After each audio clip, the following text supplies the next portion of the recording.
இங்க என்ன டிஸ்கஷன் பண்ண உட்காந்துருக்கோம்ங்கிறது உங்களுக்கு தெரியுமா? நீங்க எல்லாரும் படிச்சுட்டு இருக்கிற டிசைன் திங்கிங் அப்படிங்கிற ஒரு விஷயம் நம்ம காலேஜ்ல மட்டும்தான் அதை ஃபாலோ பண்ணிட்டு இருக்கோம். இது எதுக்குன்னு சொன்னா, உங்களுக்கான ஒரு பிரச்சனைகள் வந்துச்சுன்னு சொன்னா அந்த பிரச்சனைகளுக்கு நீங்களே தனி ஆளாக இருந்து அதை சமாளிக்கணும் அப்படிங்கிறதுக்காக தான் ஒரு எக்ஸ்ட்ரா நாலேஜ் மாதிரி தான். சரியா? நம்ம வாழ்க்கையில எவ்வளவோ பிரச்சனைகள் இருக்கும், அதையெல்லாம் நம்ம கடந்து போறப்போ சோர்ந்து போயிடுவோம். அதனால ஒவ்வொரு விஷயத்திலும் நமக்கு வர பிரச்சனைகளை தீர்வு கண்டுபிடிக்கிறது நம்ம சொல்யூஷன். நமக்கான பிரச்சனைகள் நம்ம கிட்ட தான் இருக்குது, அதுக்கான தீர்வு அப்படிங்கிறத கண்டுபிடிக்கிறது தான் இந்த டிசைன் திங்கிங் அப்படிங்கிறத நம்ம கொஞ்ச நாளாக நம்ம காலேஜில் ஃபாலோ பண்ணிட்டு இருக்கோம். இது எல்லாருக்குமே தெரிஞ்ச ஒன்று, ஆனால் வேற எங்கேயுமே இல்லாத ஒரு உன்னதமான ஒரு விஷயத்த நம்ம கடைபிடிச்சிட்டு இருக்கோம். அதை ஃபாலோ பண்ணிட்டும் இருக்கோம் கொஞ்ச நாளாக. அதை பற்றி நம்ம இப்போ நீங்கள் எந்த அளவுக்கு அதை புரிஞ்சு அதை வாழ்க்கையில கொண்டு போயிட்டு இருக்கீங்க, அதை பழக்கத்தில் கொண்டு போயிட்டு இருக்கீங்க, அது எத்தனை பேர் அந்த நாலேஜோட நீங்கள் செயல்பட்டு இருக்கீங்க அப்படிங்கிறத பற்றி தான் உங்ககிட்ட இருக்கிற விஷயங்களை நான் தெரிஞ்சுக்கணும் அப்படிங்கிறதுனால தான் இந்த குரூப் டிஸ்கஷன் மாதிரி என்ன தெரியும் நம்ம எல்லாரும் கலந்து பேச உட்காந்துருக்கோம். இதில் நீங்கள் யாரெல்லாம் அந்த 5 பில்லர்ஸ் அப்படிங்கிறது எல்லாருமே மேக்ஸிமம் தெரிஞ்சுருப்பீங்க இல்லையா? அந்த 5 பில்லர்ஸில் ஒவ்வொன்றும் எதை நோக்கி போயிட்டு இருக்குது, என்னென்ன 5 பில்லர்ஸ் நம்ம என்னென்னலாம் ஆக்டிவிட்டி பண்ணிட்டு இருக்கோம், என்னென்ன விஷயமெல்லாம் அதுக்குள்ள இருக்கு அப்படிங்கிறது ஜென்ரலா எல்லாருக்குமே தெரியும். யாராவது ஒருத்தர் நீங்க அதை பத்தி விளக்கம் கொடுத்தீங்கன்னா நல்லா இருக்கும். டிசைன் திங்கிங்னா என்ன? டிசைன் திங்கிங் ஃபர்ஸ்ட் ஏன் கண்டுபிடிச்சாங்கன்னா, டெய்லி லைஃப்பில் நம்ம நிறைய ப்ராப்ளம்ஸ் ஃபேஸ் பண்ணிட்டு இருக்கோம். ஆனால் அதுக்கான கரெக்டான ஒரு தீர்வு கண்டுபிடிக்கிறதுக்கு கொஞ்சம் சிரமமாக இருந்துச்சு. அதனால டிசைன் திங்கிங்னு ஒரு கான்செப்டை வந்து இன்ட்ரடியூஸ் பண்ணாங்க. டிசைன் திங்கிங்னா என்னென்னா, ஒரு ஹியூமன் சென்டர்ட் அப்ரோச். அது வந்து மனுஷங்களோட சைட்லேருந்து நம்ம யோசித்து அதுக்கான ஒரு தீர்வு கொடுத்து அதுலேருந்து நம்ம ப்ராப்ளம் சால்வ் பண்ணுற மாதிரி ஏதாச்சும் ஒரு தீர்வு கொண்டு வர்றது தான் டிசைன் திங்கிங்.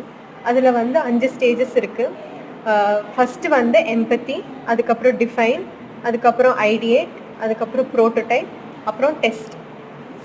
ஃபர்ஸ்ட் வந்து எம்பத்தி. ஃபர்ஸ்ட் ஸ்டேஜ் வந்து இந்த 5 பில்லரில் எம்பத்தி. இந்த எம்பத்தி வந்து ஒரு ப்ராப்ளம் ஒருத்தவங்களுக்கு நடக்குதுன்னா அந்த ப்ராப்ளமாக எப்படி ஃபேஸ் பண்ணுறதுன்னா அவங்க இடத்துலேருந்து நம்ம பார்க்கறதுக்கு பேர் தான் இந்த எம்பத்தி. அது எப்படி நடந்துச்சு, யாருனால நடந்துச்சு, அது எப்படி சால்வ் பண்ணலாம், இப்படின்னு நம்ம கேதர் பண்ணுற ஒரு விஷயம் மட்டும்தான் இந்த எம்பத்தி. ஸோ இந்த எம்பத்தியே வந்து நம்ம டீட்டெயில்டாக வந்து அனலைஸ் பண்ணோன்னா நம்மளால் வந்து நிறையா ப்ராப்ளம் சால்வ் பண்ண முடியும், நிறையா சொல்யூஷன்ஸ் கொண்டு வர முடியும். அப்படி நம்ம அனலைஸ் பண்ணாலே முடிஞ்ச அளவுக்கு நம்மளால் வந்து நம்ம ப்ராப்ளமும் சால்வ் பண்ணிடலாம். நம்ம டிஃபைன் பண்ணதுக்கப்புறம் நம்ம வந்துட்டு ஐடியேட்டில் என்னென்னா, நம்ம அந்த ப்ராப்ளம்க்கான ரைட் சொல்யூஷன் கண்டுபிடிக்கிறதுக்கு பல ஐடியாஸ் வேணும். அதுக்கு தான் அந்த ஐடியேட் யூஸ் பண்ணுவோம். ப்ரோட்டோடைப்னால் இப்போ ஐடியேட்டில் அவங்க நிறையா தீர்வுலாம் கண்டுபிடிச்சிருப்பாங்க. அதை வச்சு நம்ம அந்த சொல்யூஷன் அந்த ப்ராப்ளம் வந்து சால்வ் பண்ண முடியுமான்னு பார்க்குறது தான் ஐடியேட். டெஸ்ட்டுனா ப்ரோட்டோடைப்க்கு அடுத்த ஸ்டேஜ். டெஸ்ட்டு தான் வந்து டிசைன் திங்கிங்கோட லாஸ்ட் ஸ்டேஜ். இதில் வந்து நம்ம என்ன பண்ணுவோம்னா, இது மீதி இருக்க 4 ஸ்டேஜ்லேருந்து எடுத்து ஒரு லாஸ்ட்டாக ஒரு இது கிடச்சிருக்கும் ப்ரோட்டோடைப்பில். அதை வந்து கடைசியாக தீர்வாக எடுத்து நம்ம ஃபுல்லையே வச்சு அதை டெஸ்ட் பண்ணி பார்க்குறது தான் டெஸ்ட்டு. சரி, இப்போ ஒவ்வொரு டிசைன் திங்கிங்கை பற்றி சொல்கிறீங்க, அதில் இருக்கிற 5 பில்லர்ஸில் என்ன சொல்யூஷன்னு உங்களுக்கு சொல்லுவீங்க. இப்போ நீங்கள் ரெகுலராக எல்லாருமே பண்ணிட்டு இருக்கீங்க இல்லையா? ஒவ்வொரு பில்லருக்குள்ளேயும் நீங்கள் என்னென்ன ஆக்டிவிட்டி எல்லாம் பண்ணிட்டு இருக்கீங்க அதை பற்றி கொஞ்சம் சொல்லி பார்க்கணும். இப்போ நீங்கள் மாதம் மாதம் பண்ணுறீங்க டாஸ்க்குங்கிறது நம்ம எல்லாம் பண்ணிட்டு இருக்கோம் இல்லையா? அதில் ஏதாவது ஒரு பில்லரில் நீங்கள் என்ன ஆக்டிவிட்டி பண்ணுறீங்க, அதில் எப்படி காமிக்கிறீங்க, இல்லை ஏதாவது ஒரு பிரச்சனை அப்படின்னா அந்த பிரச்சனையை எப்படி சொல்யூஷன் சொல்கிறீங்க அப்படிங்கிறத உங்களுக்கு நீங்கள் செய்யறதை வச்சு நீங்கள் பேசுவீங்க.